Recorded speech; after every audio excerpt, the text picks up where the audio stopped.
Panauhing pandangal si Pangulong Ninoy Aquino sa anibersaryo ng Philippine Army sa Fort Bonifacio, Taguig City. May habilin siya sa mga sundalo ngayong eleksyon. May ulat on the spot si Lay Alves. Lay? Rafi, manatili sa panig ng sambayanan at umiwas sa pamumulitika. Ito ang paalala ni Pangulong Aquino sa mga sundalo ngayong panahon ng eleksyon sa okasyon ng anibersaryo ng Philippine Army sa Fort Bonifacio, Taguig. Sa kanyang mensahe, ibinida rin ng Pangulo ang AFP Modernization Program sa ilalim ng kanyang administrasyon. Gayon din ang aumento sa mga benepisyo para sa mga sundalo. Dahil din daw sa mga reforma sa hukbong sandatahan, hindi na ito muling magagamit para sa mga pansariling interes, di raw tulad noong martial law.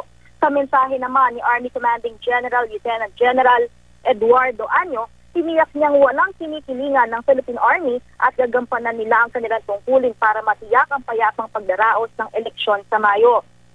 Nagpasalamat din ito sa Pangulo dahil sa mga dagdag kagamitan. Tumaas din daw ang provisional allowance sa mga sundalo.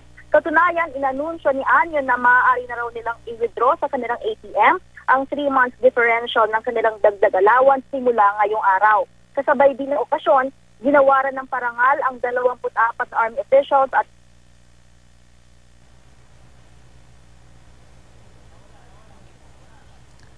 Okay, maraming salamat sa iyong ulat, Lay Alves.